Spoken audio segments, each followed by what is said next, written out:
Sicilian bon vivant. Cartoonist. Somebody's been reading my business card. That's just how I think of it. Sure. So part of like what I want to do in these, and I'm not sure how, basically the first 20, 25 people that I have lined up are all people I've known for 10 to 20 years now, which again makes me both happy and horrified of how elderly I am.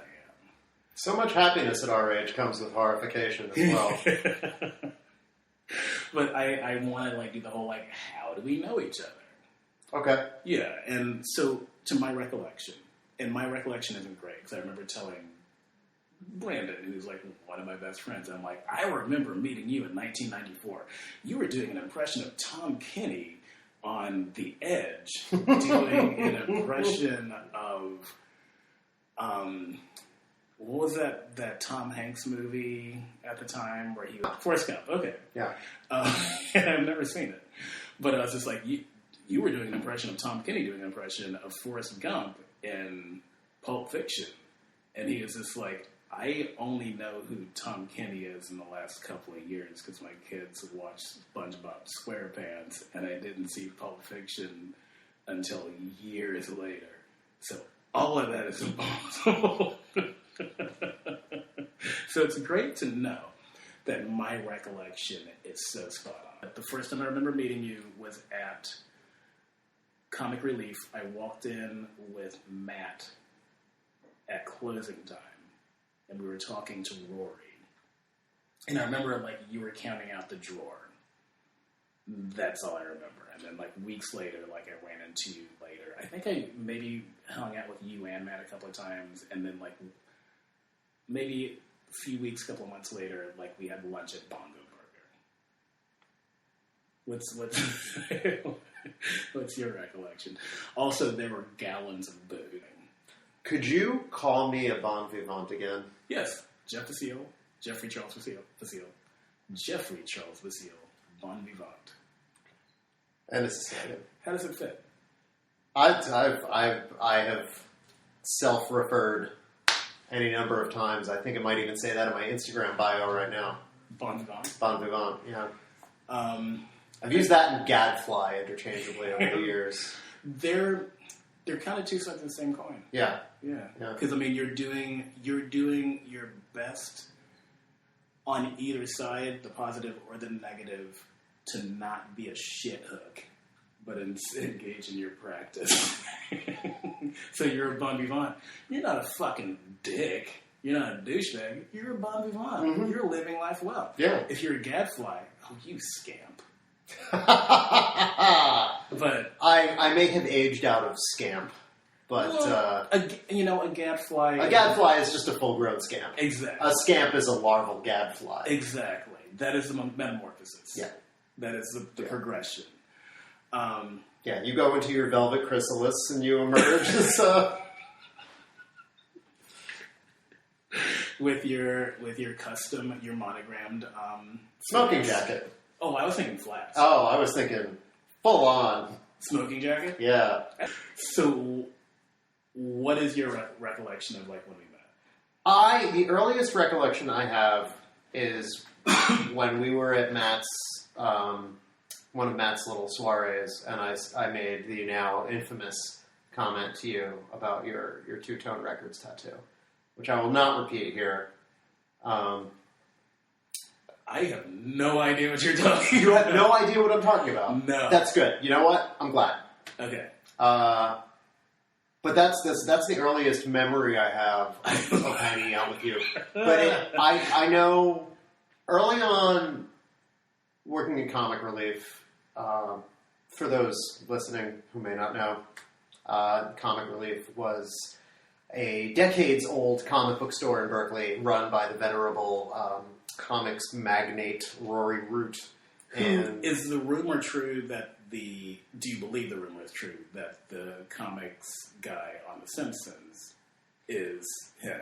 I don't believe the rumor's true because there were the comics guy on The Simpsons is a pretty generic version of the comic book store owner. Like that is true. I've met a lot of comic book store owners that are exactly like that guy. Rory certainly had things in common with him. There are a number of other living comic store owners that I won't mention by name that obviously have things in common with him. But I think that if somebody with the like satirical acuity of Matt Groening had decided to base a character on Rory, it would have been much more specifically Rory, right, and not just a broad impression of a comic store owner.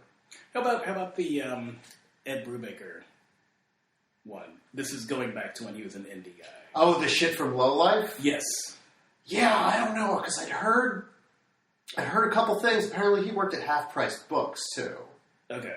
And I think since there was a much more literary bent to the relationship between those two characters, like they weren't really talking about comics; they were talking about pretty specifically beat authors. Okay. And or proto beat authors, as it were. But I just there was never the material that they were discussing never made me think that it might be a comic store owner. Okay. But I know apparently, yeah, I've heard some stories about what Brubaker did while he worked there. Which, whatever, everybody that worked there was super bitter towards Rory. Like, yeah. Rory, I want to go on record as saying that was a great store and really helped build community amongst Bay Area cartoonists. It was invaluable. At a time when there were more than two of us. Yeah. But without Rory, I would not know, kind of maybe half the people that I know now. Yeah, same here. And that's when you real estuary. Yeah, when you say that you met me there and I was counting out the drawer, like that's how I met a lot of cartoons. That's how I met Andy Hartzell. That's how I met Adrian Tomine, Dan Klaus, and Richard Sala. Okay.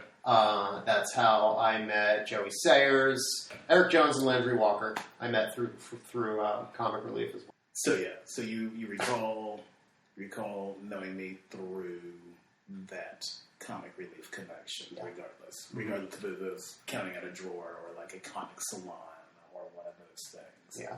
Yeah. Okay. I think mine's correct.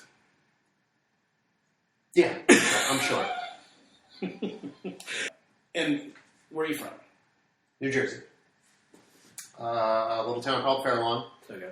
Which, I guess when I talk to people from that area and I tell them I'm from Fairlawn, they act like it's kind of a highfalutin town. Mm-hmm. It's a sort of high-income town full of big houses and high rollers. But there was a dumpier kind of working class side of it where I was from. Was it like so literally where I grew up in the South, it was across the tracks? Yeah. The tracks were not there. There were nice houses on either side of the tracks. Okay. I do think that proximity to specifically the train stations right. on the tracks was a contributing factor to the way that income was distributed, because I think it was a little bit of a commuter neighborhood for people that worked in the city. But I lived in like a small ranch house, like a single floor, with my mom and dad, and it was pretty small, and you could hear everything that everybody did in all the other rooms. Yeah, so you could hear everything in the house. And you said it was a single family home? Mm-hmm. Okay. And I only mentioned being able to hear everything in the house because it wasn't like... it's taken me a long time to admit this, but I'm a little precious about the act of making art, and I think I need a good degree of separation from my environment. I need a fair amount of like... I don't think that's precious. Like, I think that's like, you gotta be that's why I pay good money for a workspace. Like, you're in a separate mind space when you're doing that. You need to be in a separate mind space when you're doing that. Mm-hmm. For instance, when I used to work here and I'd have a drafting table set up here, it's a little different doing professional work, like doing artwork, if we can like differentiate between the two. Like, I really do need to have a differentiation between my home life and doing that elsewhere. Yeah. So I don't think that's precious, is my point.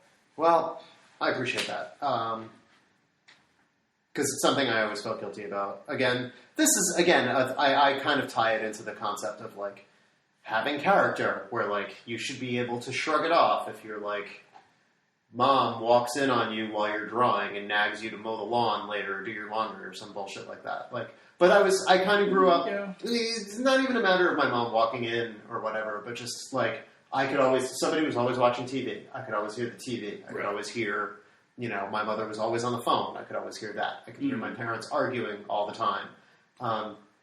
And I would put on headphones, but we weren't quite where we are now with the noise canceling in-ear technology. So even if I was,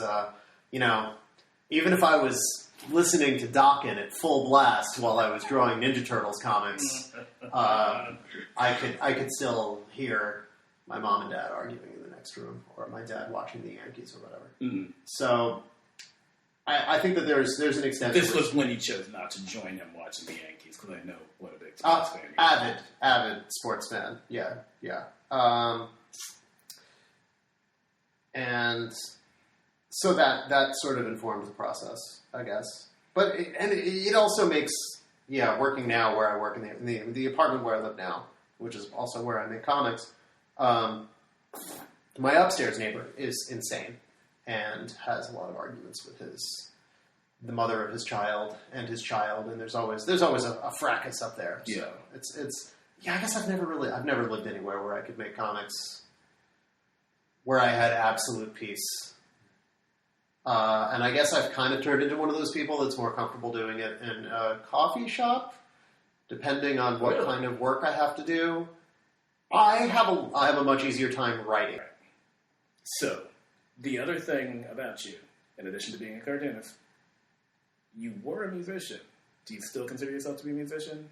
Not really. When's the last time you played? I got together with my old bandmates when I was visiting New Jersey recently and played for picked up a bass for about 10 minutes. Okay.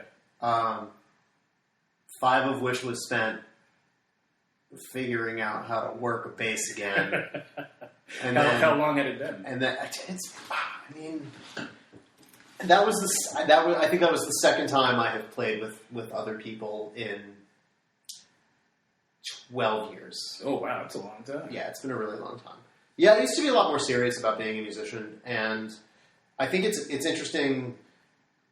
It's in keeping with the subject of this podcast. I think that it is easier to be in a band while you have a day job that is non-band related than it is to be an artist while you have a day job that's non-art related. And I think it's because there's other people there. Right. There's, everybody, like, if your momentum flags, somebody else will pick it up. Theoretically, somebody in your band is always excited about something, and everybody else has to get on board with that thing that person's excited about. And maybe it morphs into something else. You owe other people, too. Like, you're on the hook to these other people. Yeah. You can't just be like, if I don't feel like drawing comics, I just don't fucking draw comics. Mm-hmm. And since there's no money in the way I do it anyway, like, there's no consequence for that. Fuck, that's it. No built-in. That's the whole thing. Hey, cured you. Yeah. Whereas, if you're doing you're doing a group activity, so you're on the hook to these other people. Yeah, it's like a bowling league or something, and if you don't show up, fucking Walter Sobchak is going to come to your house with a gun and threaten you. Who the fuck is that? It's John Goodman's character from The Big Lebowski. Yeah, I've seen that twice. It's great. I just got better things to do than watch a movie enough times to learn somebody's name. Sure, I don't mind that you just assailed my value system. That's okay. Also, I have an impossible time learning names. So. I have a really difficult time enjoying myself. So if I enjoy myself while doing something, I will attempt to do it again in the hopes to wrench more enjoyment out of it. Many of the things in my life that I enjoy, I have now done that so often that I have just wrung every last drop of it. So that's cinephilic anhedonia. Yeah. That's what it is. We just coined that today. And I may be there with The Big Lebowski. I might not be able to enjoy The Big Lebowski again, but how many times have you seen it? I mean, it's one of those things that, like, there was a long time where if you were hanging out with a certain group of people of a certain mind, somebody would just put The Big Lebowski on in the background. like putting on a record, right, or something. But it was instead there was just ambient Lebowski, and then like there was just like instead of hearing the Eagles, you're hearing "I hate the fucking Eagles." yeah. That's my only quote from that movie. Well, Because, it's important. It is. It's if there's any element of that movie's philosophy that stuck with me. If you can take anything away from The Big Lebowski, in addition to it being a fine movie, to the best of my recollection, That's a good film. it's The Eagles Suck. I don't even hate the Eagles like I used to. I hate to say it. Bass. I played bass for. I guess I picked it up my junior or senior year of high school. I was in and out of bands until my late 20s, and I have always worked service jobs, and there came a point where my last band was frustrating enough that... And this was Fire Rex the Forest? This was Fire Rex the Forest, okay. Yeah, who you had very generously come out to see ply our trade a number of times, even though we were next to unlistenably bad. I don't know that that's true, but wasn't my cup of tea. But yeah. At some point when I was 26 or 27, I kind of sat down and crunched the numbers, and like the band fell apart. But I was like, yeah, being in a band is like a real, like it's a substantial part of my life, and I love music, and it bums me out the idea of not playing music. But like, I really between working and like working is taking more out of me every day, and this was 13 years ago. Yeah. So, like, it wasn't, my job was not decimating me physically anywhere near as badly as it does now. Right. Just as a function of getting older and, like, having work be, like, doing service work is physically taxing. Yes. And it's harder to, even I could not imagine doing the service industry work that I did in my 20s now. I would be in the hospital. Mm-hmm. And also, the changing sort of socioeconomic makeup of San Francisco makes the class divisions that much starker and a little bit more kind of soul draining. Yeah. So countering that with being in a band where you're just not feeling it like you once did. It's like I don't have that much to give. I'm giving a lot of it to being in a band. Being in a band in an expensive city like San Francisco is very taxing. Yeah. Like, coordinating practice schedules with people that have all kinds of different shit going on. If you want a practice space, if you don't have a place to practice in, like, somebody's home or whatever, you have to rent a practice space. A lot of the time, that's cost prohibitive for the kind of people that are in these bands. So you split it with, like... I think at the most we had maybe 12 other people in the practice space, and they were all in each other's bands. So there was 12 people, 4 or 5 bands, and, trying to coordinate a schedule between all of those people to use one, like, 10 by 10 room that was stuffed high with musical equipment and rodent droppings. And it was, and then that cost money. Like, the space cost money. The rodent droppings cost money. The rodent droppings do not grow on trees. Because they have to pay for their mouse hole in this practice space. Yeah. Yeah, the mouse hole keep up. But it was, it's a bit of a money pit being in a band. Yeah. And also, it was not... I hate this term, but, like, there was not a hefty enough return on the investment. Sure. So, after my last band broke up, I just kind of shelved playing the bass and was like, well, maybe I'll pick it up again if I can find somebody that I really like playing with. But I never did, and I found myself working a lot more on comics after that, and that was when... So this was not a conscious decision, it was kind of circumstances... At least, if they didn't steer you towards comics, they steered you away from music. It was a little bit of both. Okay. When the band broke up, I did not say, I'm never going to be in another band. Mm-hmm. But once I started seeing how much more time I got to spend on comics, it was deprioritized for me. Also... this was around the time where a lot of our contemporaries were starting to take their work more seriously. This was, I can't remember what the exact timeline was, but I think the same year my band fell apart was a year I went to the Alternative Press Expo, which is a local small press comics convention in the Bay Area, and a lot of people had new projects out that looked like they were substantial steps forward from their previous projects. It wasn't the black and white minis. It was like silkscreen cover minis, or it was definitely the era of the silkscreen covers. Yeah, right. It was just as Jesse Reclaw and Andy Hartzell were starting up Global Hobo, and they were telling everybody like these are the aesthetics that we have seen. This is our baseline selling. Yeah, well, but it was sales driven too. Sure. Like those are two guys that are, Jesse particularly was really good at crunching numbers, and he would see like he kept really good records of every convention he went to, and was like, this is what sells, this is what doesn't sell, these are the unifying traits between the things that sell, and like they were like, yeah, we want to carry your book, but we and at this time I had only put out one mini comic. I put out the first issue of my series Track Rabbit, and I did it with a photocopied cover. The cover was kind of an afterthought after I'd finished drawing the book. And even at the time, I thought it was shitty. But in retrospect, I'm kind of embarrassed by the way that first printing of that book looked.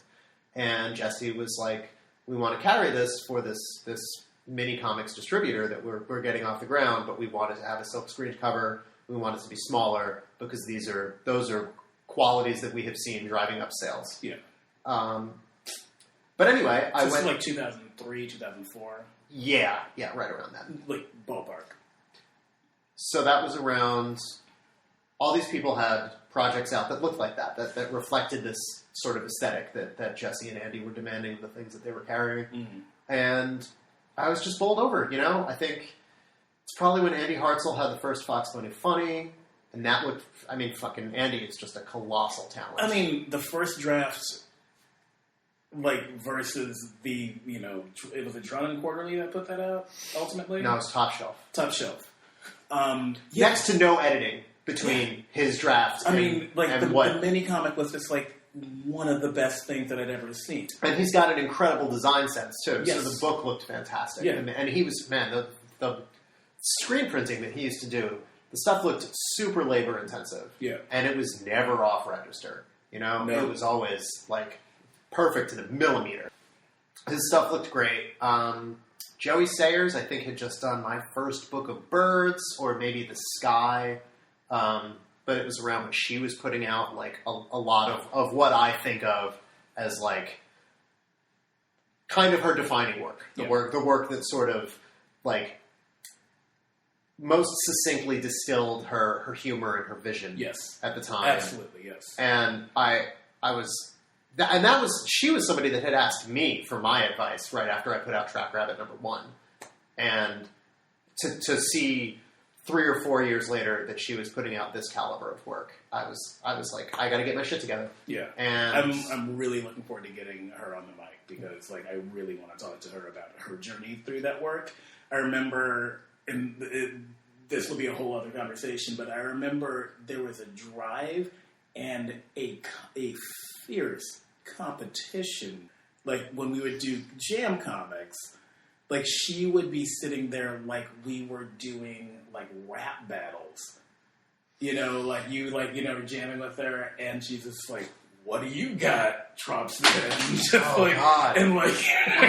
I don't think I realized that she had that in her. Yeah. Because she's not like that if you're just in conversation. No, not at all. But the work was like, get your game face on, because I'm going to kick your ass. That's interesting that's the context that you saw that come out of her, because a lot of the stuff that she released around then were from the 5-minute comics. Yeah. So there used to be this event that we did, that a lot of the cartoonists in the Bay Area did, where we would get together and so somebody would write a bunch of prompts. Usually it was Jesse Reclaw, and he would put them in a hat, and everybody, they would pick out a prompt. You're bringing me back, man. And then he would start a little timer, and you would have 5 minutes to draw a comic based on that prompt. And the best ones were always Joey's.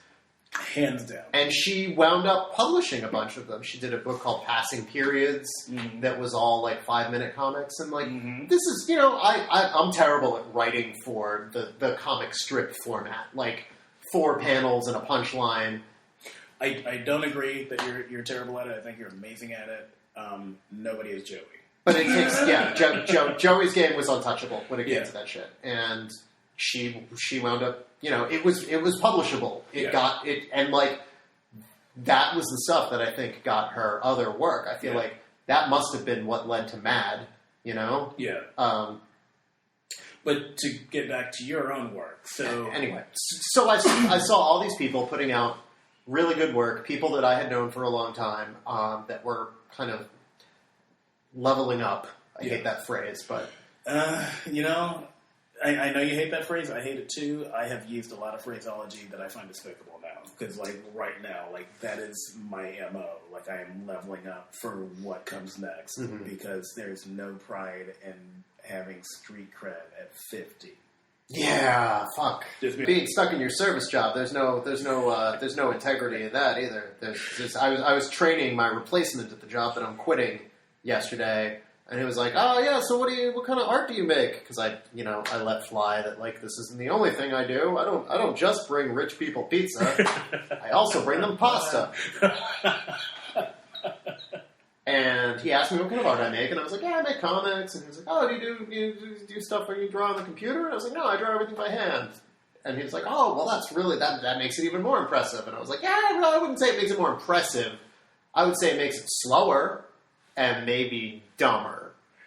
No, but I mean, this is neither here nor there. But I do think aspects of the process the can be listeners streamlined. cannot see the defensive look on my face and the tears welling up in the corners of my eyes. I know, but we both do this. Traditional media is not. Yeah.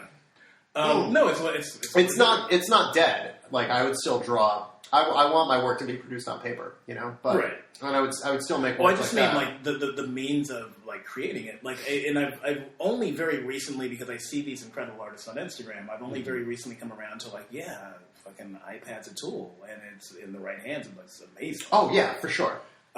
It's not what I'm going to do. Because like I like, for better or worse, like, you know, and I do work digitally when it calls for that. And you can. It's a skill set you have. I have lost work. Analog. Like they're just analog for me. Like and like that's. I'm not going to say that's a hill that I'm going to die on, but that's my aesthetic. Like I like the paper. I like the mistakes. Like my aesthetic was born out of like being a chain smoker and having a shaky hand and just being like, hey, what I'll do is just never use a ruler. That way nothing is ever straight in my comics. So like you won't even see like how I'm jonesing for a cigarette. I haven't had one in 10 minutes. Like yeah, if you don't rule the panel borders, that people can't compare those to the exactly the shaky like, lines in the panels. It's the ecosystem. It's a shaky ecosystem. But yeah, like seeing people work digitally and they work beautifully digitally. Yeah. But not even really going anywhere there. Just like it's funny that you're training somebody and they're like, "Wow, that's really nice that you chisel your comics in the stone." So what I do is I use this very specific type of acid and just let it drip. And it dictates where the story's going to go. Yeah. Because, acid's going to do what it's going to do. I'm okay with sort of introducing that random element to it, having it work with that. Everybody was making this good work, and I saw that, and I was like, I'm not going to prioritize being in a band. And I like really put my nose to the grindstone, and I'd had a project that I had been working on for about a year. And started fresh with that project. Started from the beginning and had something ready for the next Alternative Press Expo. And these were, was this also Track Rabbit or was this a side project? No, this was Track Rabbit. This was Track Rabbit 2. This is how that story about like being at home and hanging out with my friends from high school that. Oh yes. I'm not even going to pretend the story is an autobiographical, at least heavily influenced by events and aspects of my life. This is the one where you take the nod to The Queen is Dead, correct? Yes. Yeah. What's the Salford Lads Club pose on the cover? which is just a photo of the Smiths, a band that was once fashionable amongst progressive types, but is no longer. Thanks to Morrissey. Thanks, Morrissey.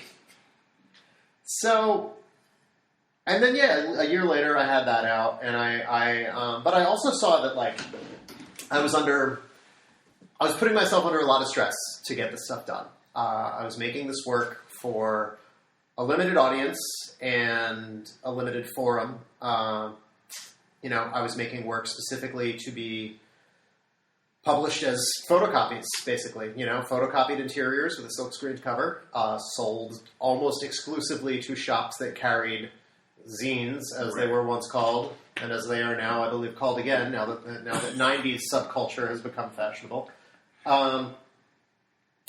And I would really stress myself out to make these things. I would pull all-nighters. My roommate had a prescription for Adderall, and he would get excited about days where he could skip taking it, and I would take his Adderall. He would give me Adderall, and I would be like, hey, can I hit you up for an Adderall? And he'd be like, yeah, great, I love not taking my Adderall. I'm just not going to take one today. I'll give it to you, and I'll just get to be a freak all day. And then I would take his Adderall, and I was drinking. This might have been before I started doing this, but there was definitely a point during this kind of 3 or 4 year period where I would drink Sparks, and I was still smoking, so I was on prescription speed, caffeinated malt liquor, and like a pack of Parliaments a day. And you did not have a heart attack. And I miraculously didn't have a heart attack. And I'm shocked that I didn't have a heart attack from the first time I drank Sparks. People had heart attacks from Sparks. I know.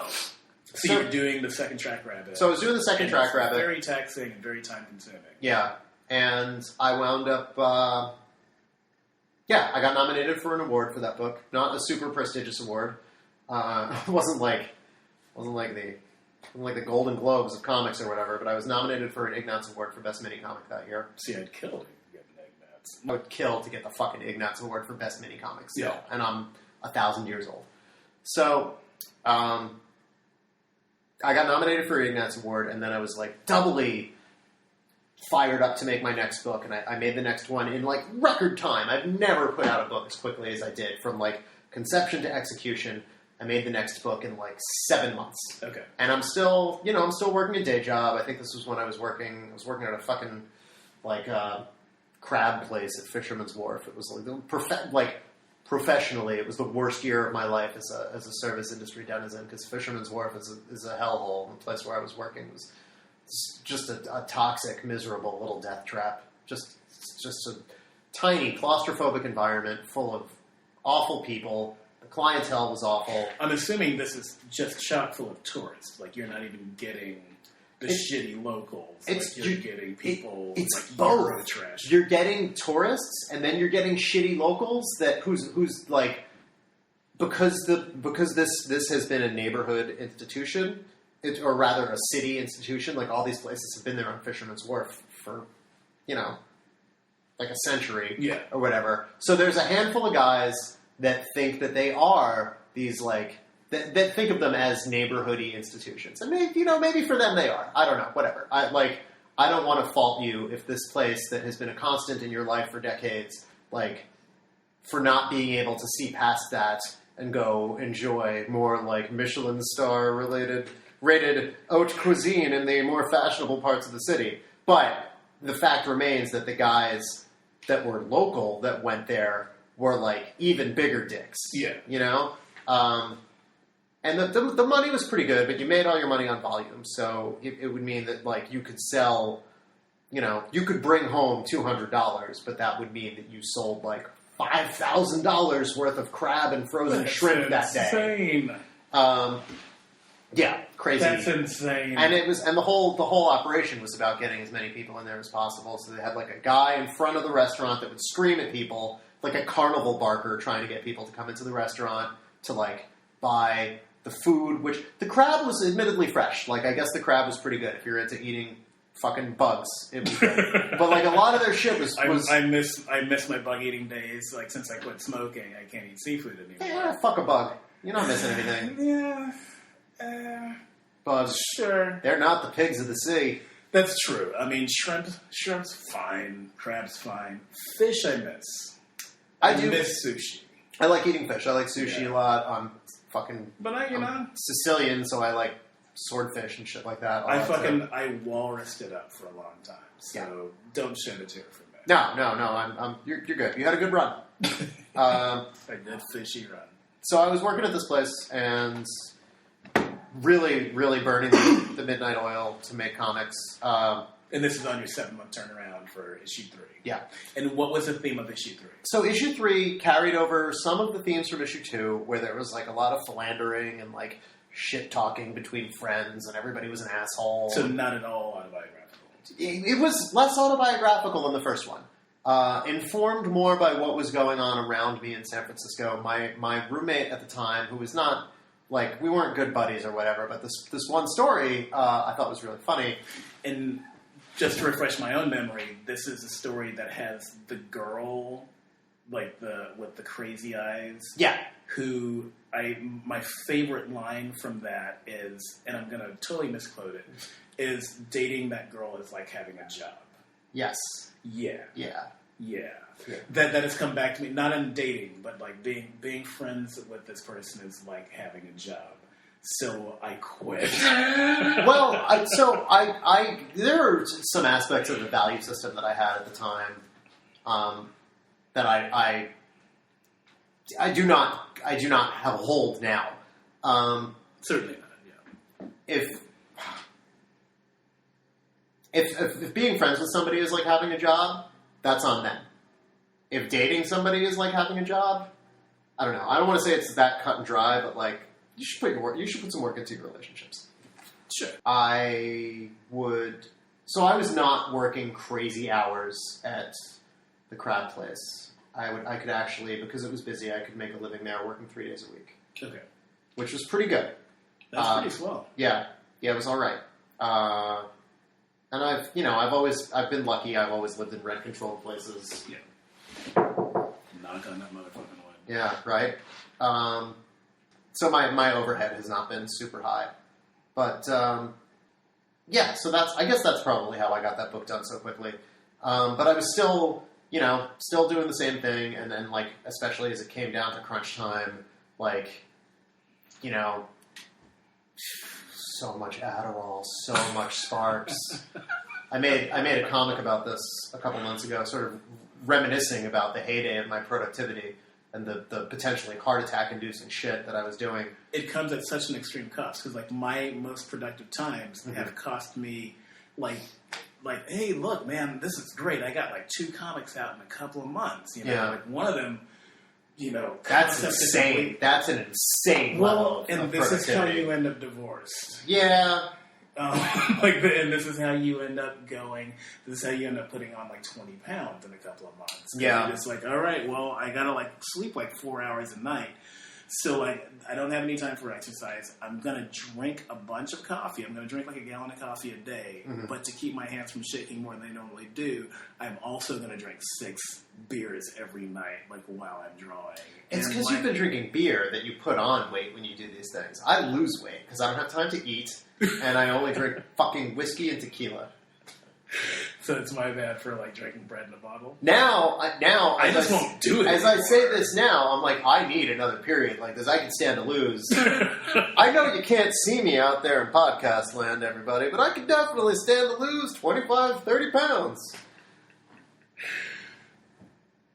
From doing too much Adderall and drawing stupid pictures of people giving each other blowjobs. That's the thing that, like, yeah, it is really taxing. Yeah. Like, if you're trying, and it's insane because you're trying to make these deadlines to not make any money. Exactly. You're drawing to a show, which is another thing that I stopped doing way too late in the game. But I will not draw to a show. I'm just like, all right, well, I've got a back catalog. So if I make this, if I can complete this project in time, that's wonderful. I'm not going to like kill myself to lose $200 instead of like $1,000. Yeah, it's ridiculous. Yeah, and for a while I had this thing where like I didn't want to do a show twice in a row without having something new for Right. it. So like I would do one circuit for a year. You know, I do the Alternative Press Expo out here. I do SPX in Maryland. There was I would do Stumptown in Portland for a while. This is when Stumptown was still going on. There was Mocha before it sucked ass. Yeah. For about 5 minutes. Yeah. I used to do Mocha every year. Had some very formative experiences thanks to Mocha. And I would not want to do one of these shows 2 years in a row if I didn't have something new to bring the following year. So I set that bar for myself. Now I just don't do shows anymore. I can't. I honestly can't see doing a show again. And it costs money. It costs time. Like I guess if I had like a publishing company's, you know, sort of push and resources behind it, and the resources are the big thing. Yeah. If I had a product to plug that I stood a good chance of making a profit off of, and I had a company that was doing the heavy lifting of the arrangements, I didn't have to like be a part of a table lottery or whatever.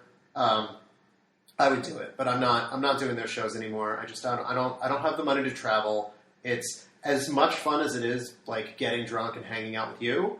Like we could do that here. Yeah, you know. Maybe we should have a staycation one of these days where we just get a fucking just hang out. And get just me. You know, we'll get a hotel in San Jose for the night. And go buy a 24-pack and some pretzels. Beautiful San Jose. Yeah. Well, I don't know, whatever. Just some place where we really don't know anybody and we're not embarrassed. Put some comics on the table in the hotel room. Yeah. And then ignore the people who are still not coming by. Because we're in a room. Yeah. Versus at a table. Yeah. But we're not going to get any less foot traffic up there than we do at our table in a busy convention floor. We might do better. It's possible. What are you two guys doing here? What are you guys doing in your room? I like this. I bought this pamphlet from a crazy Sicilian guy and his black friend. I don't know. They were hanging out at Benihana. And I was like, when's the next time I'm going to see, like, this, This one had a little shrimp residue on it, so the black guy gave it to me at a discount because he said he was allergic to it.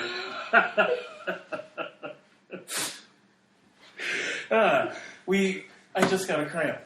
We now have our plan of attack for the convention season. Oh, yeah. Oh, cannot wait. All right. So I made this book, this third book, the third issue of Track Rabbit. Got nominated for another award. By this point, I was in a long distance relationship with another cartoonist. Yes. So I am now managing making comics, traveling to go see my girlfriend, trying to keep up with this convention schedule, and this is around when my dad started to get really sick. Oh yes, got it. And everything just sort of hit a wall when he passed away. And I stopped making comics with any kind of frequency. The gap between books got longer and longer. It started to be years.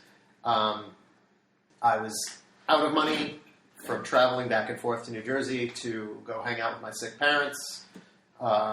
And both of your parents, to be clear, had health problems, but your father's health problems came to a head much sooner than your mother. Yeah. My father died when I was 30 from cancer that he had been struggling with for 6-ish years. Yeah. But my mother had multiple sclerosis, so I had to keep going back home to kind of see her through the process. And yeah, the productivity just really fell by the wayside at this point, and it was like, I don't know. I always feel like I'm making excuses for lack of artistic productivity if I say shit like this, but like having a service job and having to keep your game face on for 6 or 7 hours at a time while you bring rich people pasta and pizza. I don't know. I don't sound like I'm making excuses. Like anything I say is going to sound like a cop-out, but it's like, it's really hard to make work under those circumstances. Yeah. Is it? Yeah. Is it, or am I just lacking character?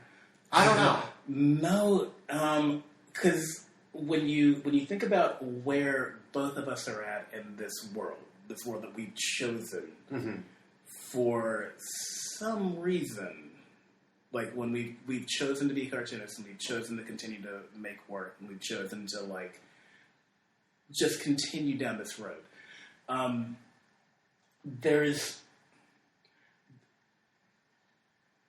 So I try not to think about it too hard, but there's not an awful lot of reward apart from the work. There's not an awful lot of incentive apart from creating the work. There's incentive to work like a day job because you get to not be homeless. If you're lucky, there's plenty of people out there who work very hard and are homeless. Mm-hmm. But, you know, you get to maintain a lifestyle. Like, you get to, like, you know, sustain yourself. Like, you get to feed yourself, you get to house yourself, you get to clothe yourself, and, like, maybe you get to, like, you know, have some fun at the end of it. Everything that you do creatively is at the detriment of those other things. It takes time away from those things. It takes money away from those things. It takes resources away from those things as you get older. It takes energy away from those things because you have less energy as you get older. So, doing any day job, forget about how taxing it might be physically. Doing any day job and continuing to create is a massive undertaking. Doing a day job that is physically taxing and emotionally taxing because you have to care. I'm filled with murderous rage all the time. And that actually kind of brings me around, like, your work influences your work. Your work for a day job influences the work that you do creatively. My comics are filled with murderous rage as well, yes. Not only, but it works in quite a bit. Mm-hmm. And, like, can you talk about that a little bit? You know, like you said earlier, I am faced with a lot of people who seem very self-important. Yes, yeah. And that's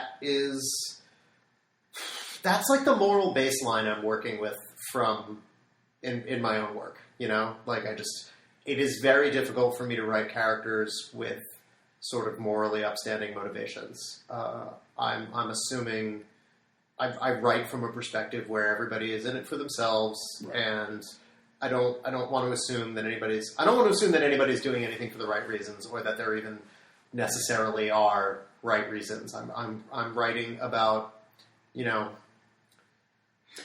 self-involved people trying to find a way to negotiate the chaos without having to acknowledge their own flaws.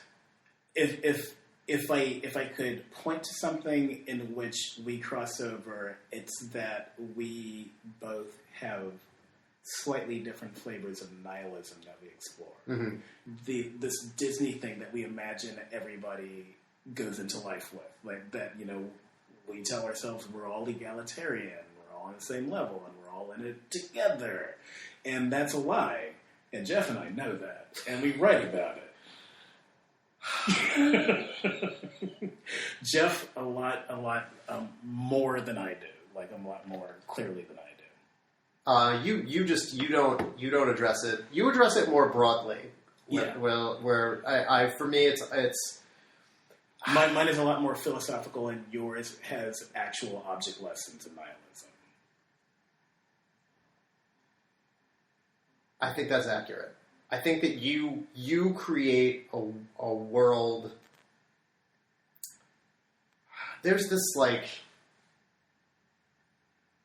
caricaturish, grotesque George Gross character to the world that you create in your work, where, like, the whole world reflects that view, whereas I try to hone in on, like, sort of specific events that underscore that view, you know, like more sort of it's a more intimate and less broad kind of crushing drama that plays out, but it's not.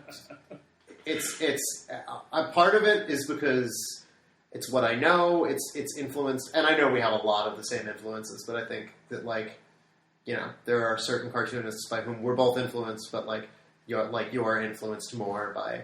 Or rather, like, Pete Bagg comes to the fore more in your work than in mine. I think Jaime Hernandez probably... I take a lot from Jaime's work as well. The personal relationships that his work focuses on. And this is just one aspect of his work. He does, you know, obviously, he's got a huge body of work that has tackled a lot of topics and you know, been executed across different genres and sort of in different idioms. But it is about personal drama between people. And the beauty of his work is that, you know, you've got these relationships between characters that have been established over decades. Yeah. And there's these small things that happen that as like with life, are tremendous and like, reverberate. Over time. Like that's why I find the work so compelling. I can't tell you, and I know I'm maybe not alone in this, but like relatively like unique in this. I'm so bored by superheroes because I'm just like, yeah, you save the world again. That fucking happens all the time. I want to hear about somebody's hangnail. That's a real problem. Like, you see me picking my nails right now? Is that why you said that? No, I had one on my thumb recently. Okay. That's why I thought in mine. Like, that's a real problem. Like, that is like my real life. Like, you know, I shouldn't. I'm not complaining. I'm very happy with my life. But real life's very challenging. It's true. If you end my existence, then that's just done. Like, that's not a real problem. Don't tease. Oh, I'm not teasing. You too will die someday. Oh. Promise? Believe me, I cannot make a better guarantee.